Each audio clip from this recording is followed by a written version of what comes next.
Hey, this is Things I Learned Last Night, a comedy podcast where I teach this guy a bunch of stuff. Today, we're learning about Dr. Bronner's soap. Dr. Bronner's soap is a soap bottle with 3,000 words, a manifesto, if you will. Dr. Bronner, not a real doctor, escaped Nazi Germany, came to the United States, sold his soap and this crazy life message. He sold his soap in a dream. Yep. Don't worry about coming to my shows this month because Easter's super late. Easter is April 20th, and I don't do any shows the month of Easter because churches don't do anything. Yeah, so we're just hanging out. All they do is Easter. If you want to support what I'm doing, you can listen to this podcast more. Yeah. And, or support us on Patreon. Buy my soap. Can we put soap on our store? We need to check. I think we can. Can we sell soap? Anyway, here's the episode. Hey, man. Hey, what's up, dude? Oh, jeez. Hey, man. What's up? Oh, yeah, you're right. Okay. Hey, man. Have you ever heard of Dr. Bronner? Dr. Bronner? Dr. Bronner. Okay. Not to be confused with Dr. Bronzer. I was just going to make that joke. Dang it. Yeah. Spray tan, connoisseur. I'm not going to lie. You would do that thing where, like, you know how with the tanning beds thing? Yep. Where people would put like a little shape or something on their hip? I did that in high school or in middle school. Well, maybe it was high school. I did the Batman logo on my chest. The intro. The Batman logo?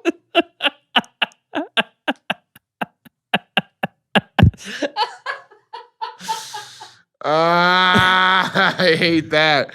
But it was like it was. I had that WWJD necklace, and so it got seared into my skin. It's still there, actually. Still there, yeah. Okay. Anyways, here's the deal. If you look at this guy and tell me he doesn't look like he might be a spray tan guy. Oh yeah. Yeah. He looks like he's manually doing the spray tan bed. This is a real picture. This is not like someone made this after the fact. All right. So the background is space. This has nothing to do with space. I mean, potentially. I'm going to be honest with you. There's something I'm going to read later. But this guy's got the big goggles. For audio listeners, he's got the big black goggles. Like it'd be like if you drew a mad scientist. It is very like he's holding hydrogen peroxide for some reason. What's he got in his hand? Yeah, here he is again. So, did he create? And then we've got another one. Oh, yeah, he looks like a Bond villain, dude. Honestly, those sunglasses are pretty freaking sick. They're pretty freaking sick. So sick. Wait, what was the last picture? What's he holding? Soap? All right, he's got a lot of it. Yeah. I'll tell you what, he doesn't have a lot of body. He doesn't have a lot of body, dude. He's so skinny and scrawny. Doesn't have a lot of body on him. Yeah, it's a nice soap, little body. Okay. So this guy, Dr. Bronner, I'm not even going to bury the lead on it. He came up with, I should say came up with like invented Dr. Bronner's soap, which you probably guessed given his name. Hey. These are their soaps. You might have seen these around. They're kind of like, it's like hippie soap. Okay. And so here, I'll show you here's what the bottle looks like. Just an insane wall of text. Heal soul. And the soap bottle is covered with these messages of like, it's like a sermon almost. But it's not like, like his soap cures depression, I saw. Yeah. Was that on? I'm serious. No, I'm serious. Go back to that image. Depression, the silent killer. You see what I'm saying? That from back here. I'm gonna be honest with you should get your eyes fixed, dude. Okay, so you see this column over here, far left. There's post-traumatic stress. What? Substance use, end of life anxiety? So here, I can read it to you. I have the whole transcription pulled up over here.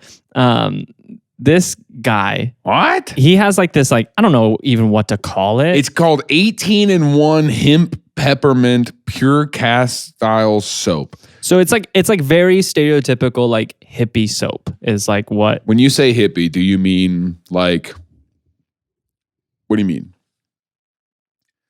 Like supernatural, like MLM kind of crap. Where No. Oh, it's all. No, it's supernatural. You can only get it at like natural grocers, like that kind of vibe, and like everything. There's like no parabens, like only like seed oils and hemp, and like all the like natural ingredients. Now.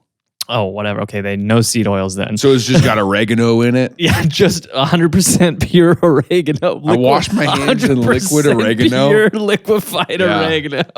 Yeah, that works. But this bottle... Use my contact solution. This bottle, I don't think we'll read the whole thing in this. Just read the headlines. But I'll read some of the headlines. So it starts out real subtle at the top. Real subtle. It says, the second coming of God's law. And then it goes through and it kind of talks about his teachings and the ABCs of mankind. Christ or Dr. Bronner? Dr. Bronner. Okay. And so he's got these moral ABCs, and it says these are the moral ABCs. They're supposed to unite all of us. It says 6 billion strong. Always be kind. I don't think you know. I don't know what that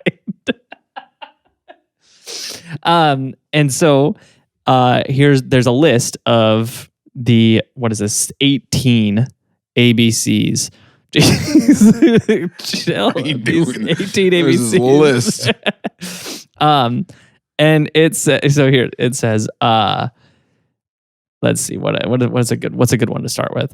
A shark can only love its friends. Lacking frontal lobes, it must avoid fear, smear, hate, slander, dominate, dictate, distort, destroy anything that it does not know, understand, or disagrees with. That's a shark. But a human being possessing the kingdom of God's law, the Ascean moral ABCs of the free within his frontal lobes, and he works hard to teach his friends and enemies the moral ABCs. Otherwise, that being is not yet human. Do you remember, I told a story on this podcast one time of the guy at my Starbucks who told me he can summon the lightning with his feelings? This sounds like the book that he was writing. You know what I'm saying? Like, this is the kind of stuff that he would be like, he would always have these gigantic books on the table. Yeah. That he's like writing. He's doing this writing. And this is what I imagine he's writing, where he says, sharks can only be friends with loners. Sharks are actually like, I'm a shark. I'm actually typing. And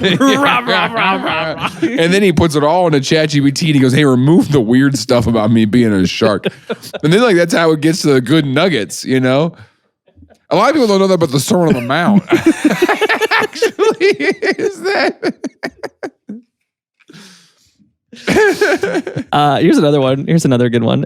It says, he who risks his life teaching friend and enemy the moral ABCs, uniting all mankind free, wins eternal life. He who does less than that perishes by half-truth strife. I like that one rhymes. Yeah. This soap brand, what Dr. Bronner says out loud a lot, is that he does wait a minute. Shush. Hold on. It says it.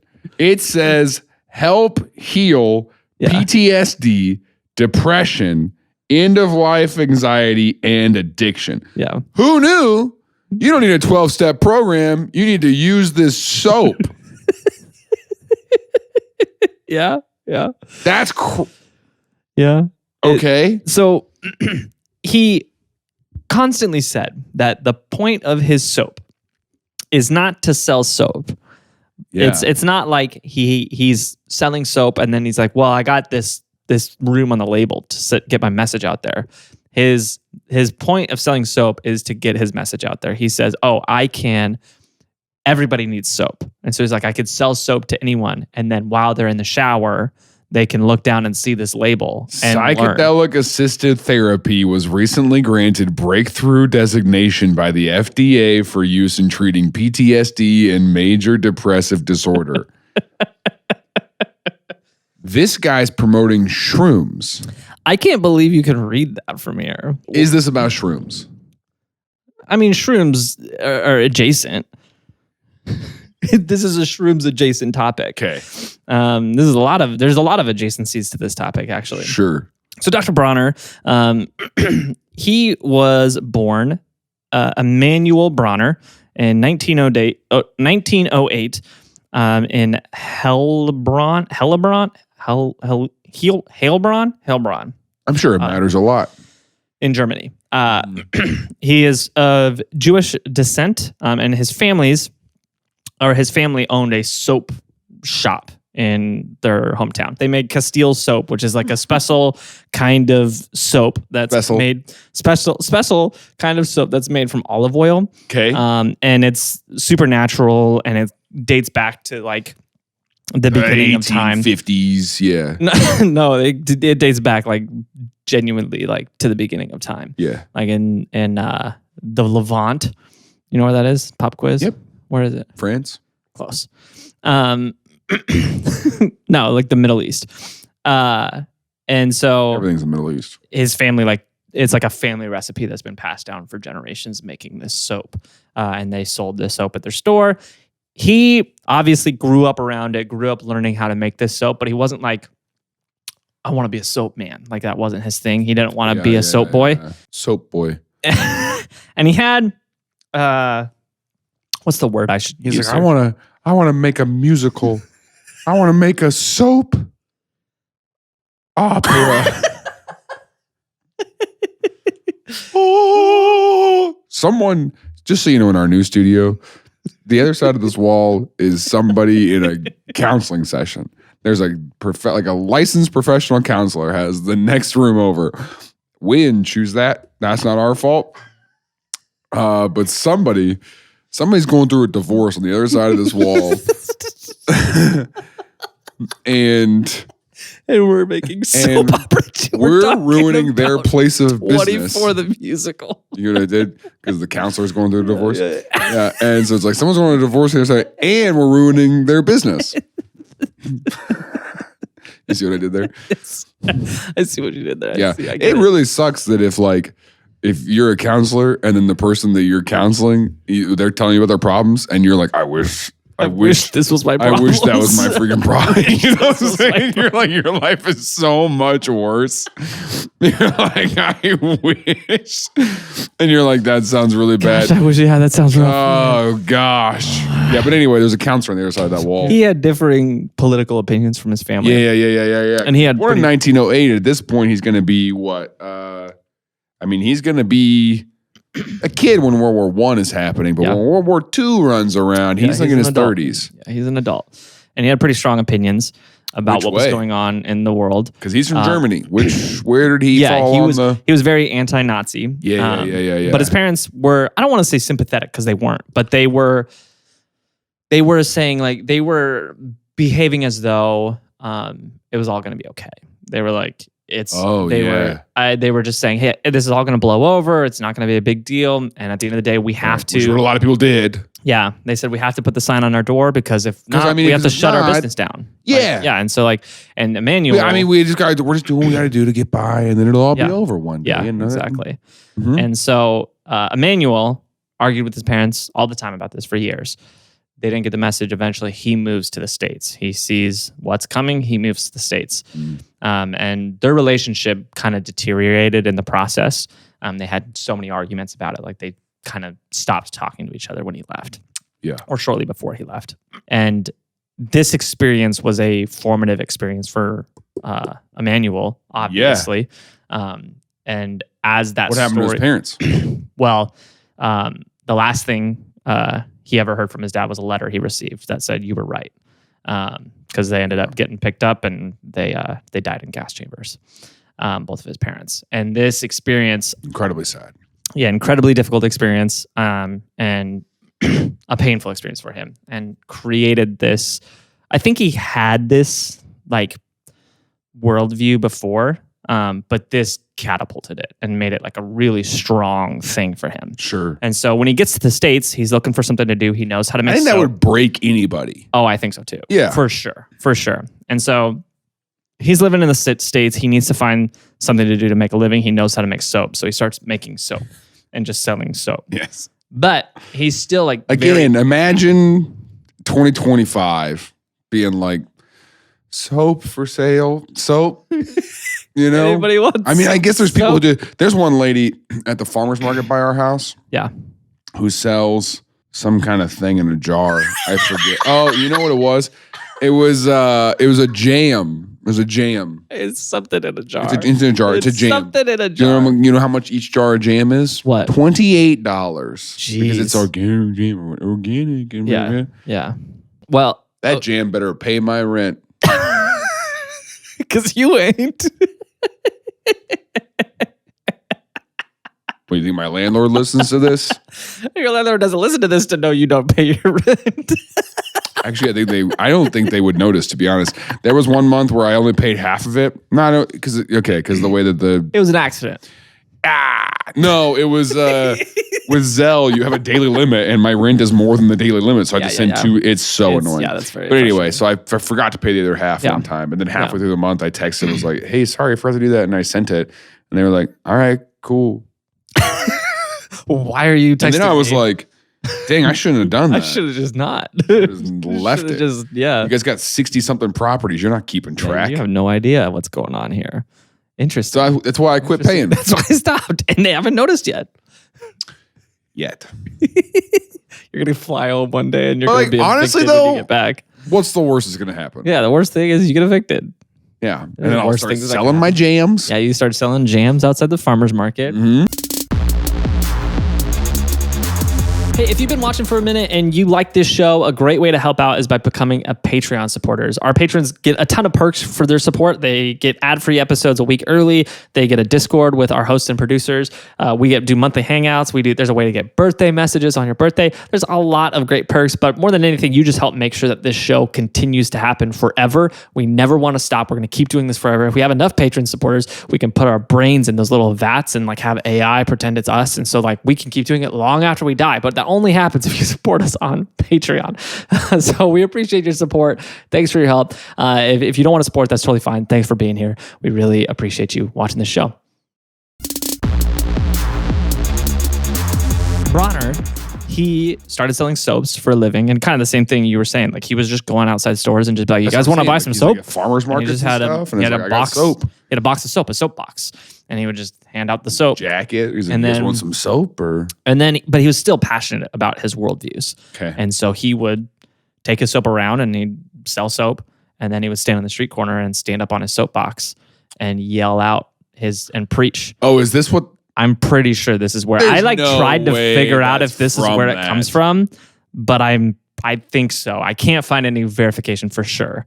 But he in the mid, and this would be the 40s, was standing on a soapbox in the street corner and preaching his message, his beliefs to the streets. And it started to catch on, and it became something that was spreading like wildfire around the country. His beliefs about the ABCs of morality, and essentially, and it's kind of wild for him to believe what he believes, because he had seen really the worst of humanity, right? Firsthand. Yeah. But he still believes that all people are fundamentally good. Wrong. And that's his message. and his message is we're all fundamentally good, and all people are not fundamentally good. They're not. Jam session is a bad name for things. I agree. There are so many more people who suck than people who don't, and that's what you need to learn about the world. That was his point. Was all people are fundamentally good. They just need to be taught how to be good. No, because sometimes all people are fundamentally bad. And so he was teaching. Do you agree with that? Do you believe that? I don't know. All people are fundamentally bad. Fundamentally bad? Yeah. I don't know. I believe it. I think everybody's fundamentally good, but I think everybody's also fundamentally, I think it's more likely for people to behave selfishly, and then they do things that harm other people because they're being selfish. Yeah. And so it leads to those places, but I don't think their nature. I don't know if I would say their nature is fundamentally bad. Interesting. Jesus would disagree. Okay.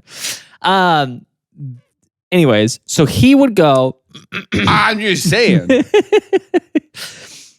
He would go and if we started a baseline that we all suck, that we're all bad, then that is the baseline of the gospel. Not to be preachy hour here. Well, call on in to 8334 Truth, and we'll put you on air. I mean, if we're gonna get technical, we were all fundamentally good. But then there was the fall because evil entered into our hearts. So now we are. So we're not. No, we're fundamentally good, but we're broken. And because of that brokenness, and so God restores us to our our foundation, which is fundamentally good. Okay. That's if we're going to be really technical. Well, that's what I'm wondering. That's what I was asking. Yeah. I don't know. One of us has a theology degree and the other one still follows Jesus. So what do you want from me? You know? Anyways. I pray for you every day. It's okay. Do you want to repent on this podcast? Shut up. Get out of here. We did a whole episode about remote viewing, and I don't know if you guys know this, that Tim hasn't repented for doing that. So that's why his finances are bad. Yeah, God cursed me for it. That's what I'm saying. Dr. Bronner would stand on the street preaching. Yeah. And his message like started to spread like wildfire across the country. And a bunch of people started to really like believe this stuff. And he kind of had like this really loyal following, people who were pretty committed to his soaps, but also more committed to his message. Okay. And so much so that I believe it was in New York. Let me see. Chicago. In Chicago, Same thing. In 1946, there was a man who I guess believed in the message so much he wanted to like, I guess as a form of protest maybe for the way things were functioning in our country and to like show like, hey, this is the way we should live our lives. He decided, stay with me for a second, I'm going to crucify myself. And so he set up a cross on the street corner and he had someone legitimately crucify him, like nail him to a cross. And he had like a sign that he protesting? He had a sign that he put up basically like in support of the moral ABCs. And he was like, and I don't understand the way his brain got there, but he did it. And the police, they got him down. He ended up surviving. They showed up and they said, get that guy out of here. And they pulled him down, and he said, no, I'm gonna live. I don't know how that happened, but he survives. Suicide by crucifixion is insane. That's nuts. I don't know if he was trying to die. I don't know if he was trying to die, but he wanted to be crucified to send a message. And I don't know what the message was. What elements of this message are that? Like, there's not an obvious connection. There's not an obvious connection to this message to crucify yourself. It was someone who was following it that was like, I really believe in this. Okay. I'm going to take a stand. I think I'll crucify myself. So what do they believe in? What are the ABCs then? The moral ABCs is it's what I was reading from the thing earlier. It's that all people are fundamentally good. Sharks are fundamentally bad. Don't be a shark. Stuff like that. Yeah, and this guy was like, "Sharks are bad." Ting ting ting. This is the soap opera. Sharks are bad. Ting ting ting. Because now it's other hands. Oh, you're right. I didn't think about that. It's like, what am I gonna? You got to choreograph this thing because I definitely messed that up. He's got it in his mouth now. Ding, ding, ding. Wow. So he survives, but now all of a sudden, a lot of like people associate this with fanatics. Well, yeah, and they think Bronner is teaching people to do this stuff. So Bronner gets on like a government like a hit hot list. Seat kind of thing. It's like, you're causing trouble. And so they end up actually that's true. Admitting him into a mental hospital. Dr. Bronner. And so he ends up in the Elgin Mental Health Center, which is in Elgin, Illinois, outside Chicago. I was just there. Illinois. Outside. Well, yeah, what'd you call it? Egan? Why'd you bring that up? And it was a great show, by the way. Thanks for asking. I did. I'm sure I asked you. We talk all the time. And one of the things I ask most commonly was, how was the show? We don't talk all the time. First of all, our wives would disagree with that. I do feel like sometimes you're just at your house and you're like, ha ha ha. And you're not even on the phone. You just think we're talking. What? And like, because Bree's called me and she's like, are you on the phone with Tim right now? And I'm like, no, I'm kayaking. And she's like, when have you ever kayaked in your life? When we're not talking on the phone, man. That's what I'm saying. I think you're either talking to somebody else or you're talking to yourself. Do you exist? Can you edit me out? Just like fade away. Yeah, we'll just take a solid shot at the end of this and just talking. I'm just sitting here being like, do you see him? Do you see this guy? Because I do. There's somebody here. So he's at this mental health center. And this is 46. And so this is when mental health was not good. Oh, yeah. If you sneezed wrong, they were just like, we're going to kill you. We're going to put you on so many meds. Yeah. Is that what they did? They put him on meds? They put him on all kinds of meds. Yeah. And then they put him on shock therapy. And when he got on shock therapy, he actually... This is also the stuff that like people are that wasn't that long ago. I know. It's crazy. It's crazy. That's insane. Yeah. Yeah. It's pretty bonkers. Because like our grandparents were alive when this stuff was happening. Yeah. That's hard to... It's sometimes when you think about it, because the history books put them all in black and white. So that way it like distances us from it. Yeah, I saw something the other day. You know that Rosa Parks died in 2005? Yeah. But it seems they make it seem like it was so long ago. Oh yeah, that was a long time ago. But it was pretty recent. Yeah, it's because they're really embarrassed about it. They're embarrassed. They're pretty about ashamed about how civil rights was. They really did it. Yeah. But anyway, so the shock treatment had a pretty bad effect on him. It actually made him blind. So that's why he's wearing the really cool sunglasses. Oh, he's blind. It's because he's blind. So you let me make fun of a blind guy for the first 5 minutes of the episode? I didn't let you make fun of him. You didn't make fun of him. You thought he looked cool. I said he looks like he's inside the tanning bed booth. I said he looks like an evil scientist. And then you reveal later, by the way, that guy's blind. He's just blind. All right. So I suck, dude. He's just blind. I was making fun of a blind guy. I almost said that about those glasses. I was like, how do you see through those? Those are pretty. Yeah, he doesn't. You don't. He doesn't. He doesn't need to. Golly, you're a bad friend, dude. It's so funny. Well, and he got shocked because he took his eyes for granted. You know? He did take his eyes for granted. He took his eyes for granted. And so after the shock therapy started, that's crazy. He actually escaped from the health center. And so he got out and he hitchhiked to Los Angeles, where he restarted his soap company. In Los Angeles? In Los Angeles. From Chicago? From Chicago, yeah. Wow. And this was the 50s? This is the 50s, sure. And so that was like prime time for hitchhiking. Yeah. Hitchhiking was what I was thinking. Well, I mean, because people were road tripping. That's true, yeah. People were road tripping. And people were just too trusting back then, you know? Yeah, we didn't know about serial killers yet. Yeah, true crime hadn't started yet. Yeah. That's interesting. True crime had happened. Yeah, true crime had happened, but it wasn't like a form of media that people consumed. Yeah. I wonder at what point people started like realizing. It was like the 70s, later 70s. People started to be like, oh yeah, that was when all the planes started crashing. Huh? When all the planes started crashing. What are you talking? What? Well, in the 70s, all the planes started crashing. And so people started realizing, oh, it's a dangerous world out there. Oh. And then the TV was like, oh, people really like watching tragedy. And then they were like, let's find more tragedy. I don't know, dude. You're the one that teaches putting stuff. a bunch of tragedy on TV. And then everybody freaked out. And then the lead was in the air, and then everyone's brains broke. The lead was in the air? Jeez, man. Okay. So he hitchhikes to Los Angeles and restarts his soap company. Sure. And so he still wants to get his message out to the world, but he realized, that was dangerous, apparently. Yeah.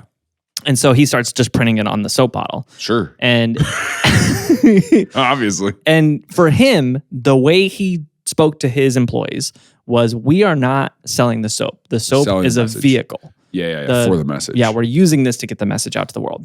And they end up growing. We're selling tracks. essentially, to his beliefs. Yeah. And so they had grown this company to a multi-million-dollar company. It was like a very successful company. He lives out the rest of his life being a quirky dude. Like, obviously, he's taking pictures like this intentionally. With the soap, yeah. So, like, he's just kind of a quirky business owner, does business very differently. He does business a lot different than most business owners. Has a lot of success throughout his life. Ends up passing the company on to his son. His son shepherds it, and then his son passes it on to his sons. Okay. Who go by the names David and Michael. Those are their birth names. Yeah, they go by David and Michael. Michael's the president, and his brother David. When Michael became the president, he became the president in 2015. Okay. When he became the president, he promoted his brother to the title of CEO, which is not the CEO you're thinking of. It's actually Cosmic Engagement Officer.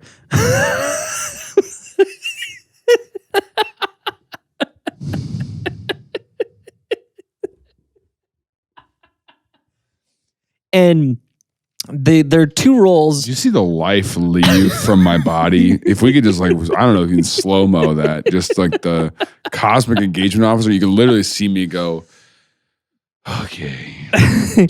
Their two roles are very, they could not be more different. I mean, it's kind of like what we do for the business. You do all the business, and then I do all the energy stuff. All the energy stuff. Actually, that's really accurate. Just bringing the vibe. I'm just here for the vibes, man. Oh yeah, that's our Cosmic Engagement Officer. You put that on your taxes? You know what I'm saying? Yeah, I mean, he probably has to, I think. Is that a thing you can choose on LinkedIn? I think he has to. When you're signing up for Google Workspace and it says, which position are you in the company? Do you choose Cosmic Engagement Officer? Yeah, that's what he does. The brothers, they run this company together, and they are actually running the company, right? Right. But their two roles are very different, and I'm gonna show you their photos. You're gonna know who they are. This one is Michael. Michael, obviously. President. Yes. This one is David.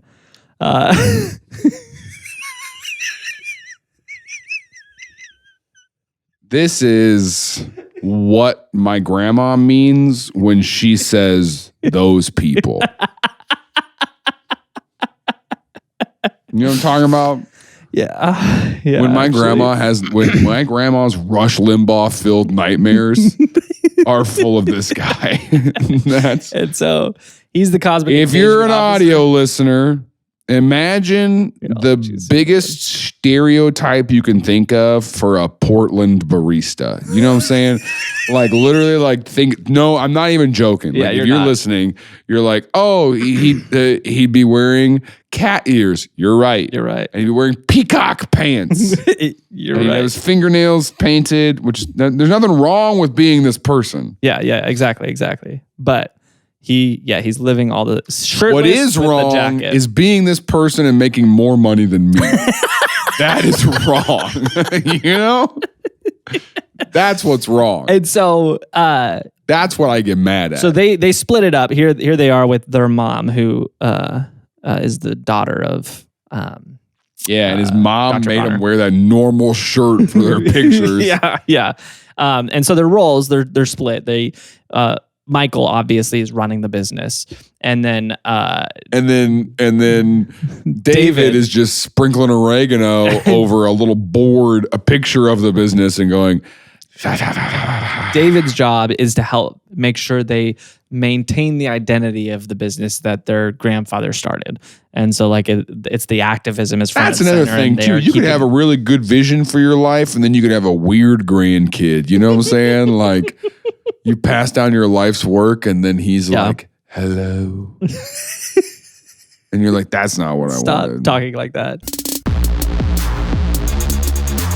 Hey, thanks for checking out this episode. Wanted to let you know real quick, we have an email list, and it's not like hey, we're going to send you our merch and new episodes all the time. We actually give you updates on these stories as we find out about them. So a lot of our episodes we've done a couple years ago now have updates, or the person the topic was about passed away or was caught by the police, or whatever updates we can find on episodes that we've done. We want to let you know about it so that our episodes just aren't, out there out of date. It's a really fun way to keep learning new information. And then every once in a while, we let you know about new events coming up or new episodes. And it's just a way to help us keep spreading this show. To join that email list, you can text TILLN to 66866, or there's a link in the description of this episode, or you can just go to TILLN.com. It's very easy to join this email list. It's everywhere. It's actually really hard to not join it. So...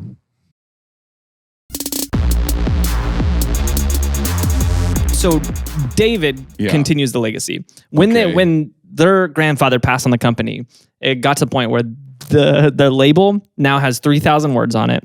And they've had to change it to 5.5 font to fit everything on that label. Did you find a bottle of this somewhere?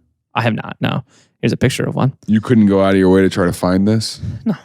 Okay. What do you think? I've got nothing to do. Yeah. You don't have a kid yet. But he's continuing the energy and trying to keep this like the activism front and center for the company.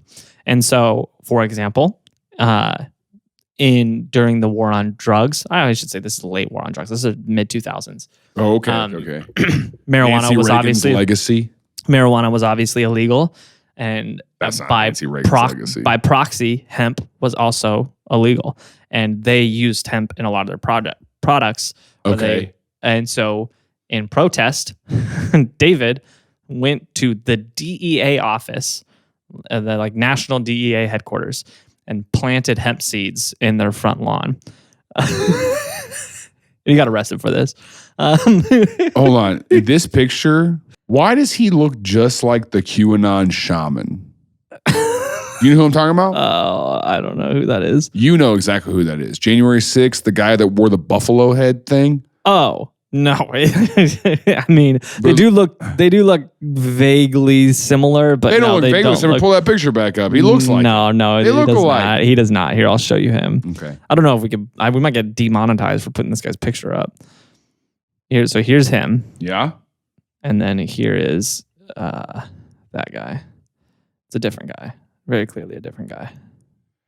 Well, yeah, because you got the face paint and the. But you see what I'm saying, though, right? You see what I'm saying. I don't see it at all. You don't see it at all? I don't see that at all. All right. Yeah, I do not. But yeah, so he plants the hemp seeds in the. I'm just saying, those are like literally like the stereotypical of each side. Oh yeah. They Same are the person. Yeah, I mean, I guess that's fair. Yeah. So he got arrested for this. He also arrested for planting hemp. Yeah. Because it was possession of illegal substance, and then also planting illegal substances on the DEA. Oh, I was just being Johnny Hempseed. Got arrested. He also got arrested for showing up on. Also, shout out to the DEA for only being open Tuesday through Friday from 10 a.m. to 4 p.m. Yeah, that's pretty funny. He also went to Capitol Hill. What Hill. Time they wake up in the morning. To get to work on time. To Capitol Hill, and he caged himself with 4:20 a.m. That's what time the DEA they wake up at 4:20 a.m. You're right. He caged himself. I think it was on Capitol Hill with just a bunch of marijuana, way over the limit. And he's like, I'm already in jail. So I'm in a prison of my own making. So they had to cut him out with the jaws of life and then arrested him. And so Michael has this joke he says a lot. He says, we travel a lot for work. We go around the company. The company's now a $100 million company. And he's like, so we're all over the country all the time, like doing business deals and things like that. And he says, when I travel, I like to stay at like a nice hotel. When my brother travels, he likes to stay at jail. But it's kind of true. He does a lot of these protests and he gets booked a lot. And that's kind of like, that's the vibe that they got. That's the business that they like to run, is a business where one of them gets arrested and one of them I'm just taking care of business. And he is a felon. So what are you in for? Oh, I'm here for business. You're on a business trip. Oh. Do you know the Wi-Fi password? Yeah. Getting arrested and asking the guard, hey, what's the Wi-Fi password? Jeez. So not only are they like kind of radical with their activism, but they're radical with the way they treat their employees. So they have what does that mean? They're spiking the coffee with shrooms every morning? Yeah, what if we just end right there? They're radical with how they treat their employees. No, they were really early to providing like healthcare and dental and all that stuff to their employees. They were early to that game. But their healthcare package, I don't know exactly what it is, but I did see a documentary about their company. Okay. And in the documentary, their HR rep for them said, yeah, we actually every year when we renew our health package, the healthcare providers that we use say, hey, no one else does anything like this. Are you sure you want to do this? Yeah. And it's like, because we just provide so much in terms of healthcare for our people. Sure. They also cover 100% of childcare, but then probably one of the most significant things that they do is they cap salaries for leadership 5-1. And so their leadership team can only make 5 times the lowest earning person on the team. And see, that doesn't make any sense to me because as the CEO, chief executive. I thought you meant not cosmic astronaut or whatever. Engagement. As the CEO, it's not that I'm managing the company. Yeah. It's God's company. Oh my gosh. I'm just managing God's company. Yeah, and so you're going to take all that money from God? So what are you calling God greedy? You haven't seen that Dave Ramsey clip? Yeah, so if for sake of now you're calling God greedy. I freaking hate that guy. All right. So for sake of easy math, if the lowest paid employee on your team is making $50,000 a year, their executives can only make $250,000. That's the cap. And so if they want to make more, they have to raise their lowest employee's salary. It's like a fundamental thing in their company. And so the people, by default, get paid very well because they want to get paid very well. And so to do that, they got to increase that lowest salary. Am I going to go work here? And so... Are they based in Los Angeles? Yeah. And so... What if I just pulled out my phone and it was like, so yeah, go ahead. Yeah. Just keep. And then you just call and you're like, hey, I'd like to interview right now. Career. Our family. Oh, interesting. Red flag. That is a pretty big red flag. Go to our job portal. But yeah, their turnaround is historically very low. They have double-digit years that most people will stay with the company for 10 years plus because it's just such a good work environment. Yeah. And people, they make good money, but what was said by multiple people in that documentary about the company was the employees say it's not just that they like the benefits are good and the pay is good. It's that those things show that they actually value us as people. Like we're not just here to make them rich. Right. Like we're here because they actually like, well, we're doing something together. Like we're all part of this. So it's interesting. They're very big on all their philanthropy stuff. They're very big on treating their people well. And they've got some kind of crazy foundations from the crucifixion of some random stranger. Started it all. Who would have thought that fate? I don't think that started it. Do you think that started it? Well, I mean, really, if it wasn't for that guy getting crucified or crucifying himself, he would have never got admitted into the mental hospital. And he would have just continued selling soap to survive and then going and preaching his message. Okay. But getting admitted in the mental hospital changed him to where now he just sold soap to get his message out there. So it changed his method. Do you think the message is that he had a fan who tried to crucify himself? Yeah. And then that's what jump-started his stuff. You think that's the message? I don't think that that's the message. I'm just thinking that that's part of the story, and that's a fundamental part of the story. Yes, yeah. Imagine being that influential, though.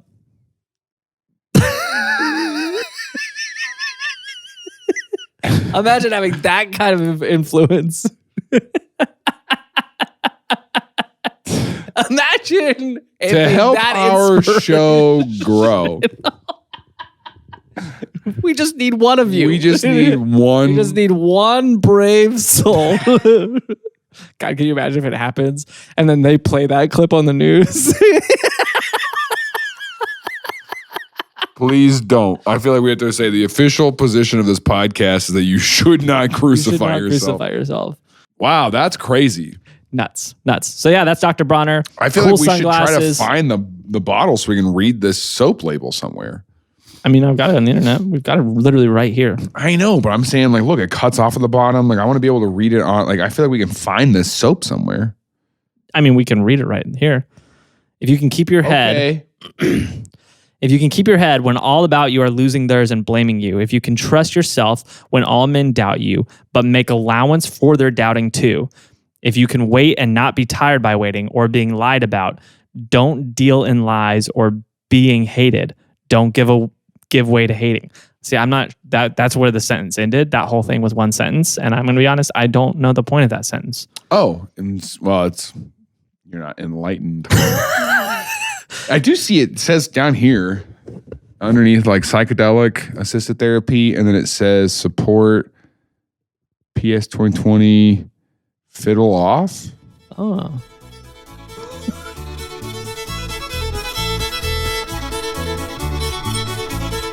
Hey, thanks for watching this episode of Things I Learned Last Night. If you liked it and you want more of it, here's another guy who had some crazy ideas and tried to push it on some people. L. Ron Hubbard from Scientology.